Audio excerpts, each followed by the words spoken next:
At ayun nga, pag uwi ko sa bahay, daldali ko inugasan agad yung manok. Ang paulit-ulit hanggang sa luminaw ang tubig. At ginahit ko na nga yung sibuyas.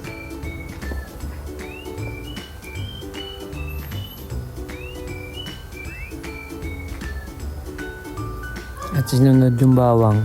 Pinitpit ko muna yan para mabilis natin gayatin.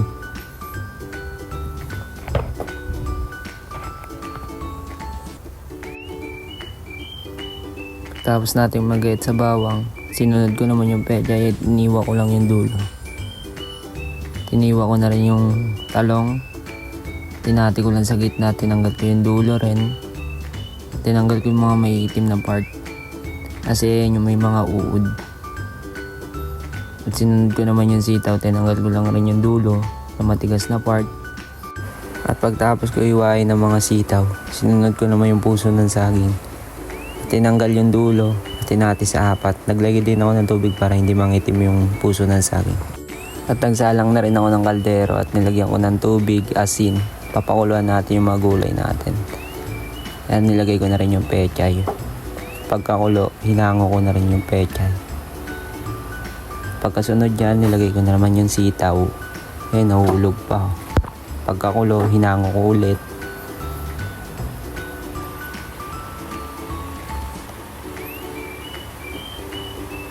Pagtapos nyan, isasalang naman natin yung puso ng saging.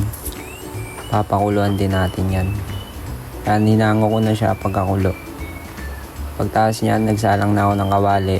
Pag init, nilagyan ko ng mantika. Nilagay ko na yung talong. At kung okay na yung mga talong, tinango ko na nga siya kasi may next batch pa tayo. Nung okay na, binaligtad ko ulit. Sunod yan, nilagay ko na yung sibuyas. Ginisa-gisa para lumabas yung aroma. Sinunod ko yung bawang. Pagtapos nyan, sinunod ko naman yung manok. Sinangkutya ko muna siya, yung manok, para medyo maluto siya.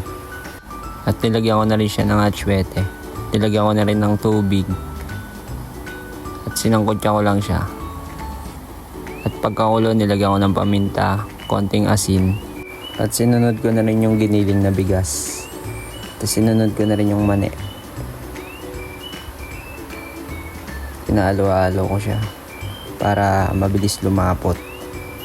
At nung okay na yung lapot sa akin, at nilagay ko na nga yung mga gulay na pinakuluan natin kanina. Yung pechay, yung puso ng saging, at yung sitaw. At yung mga prinito natin kanina na talong. Nilagyan ko na rin yan ng bagoong.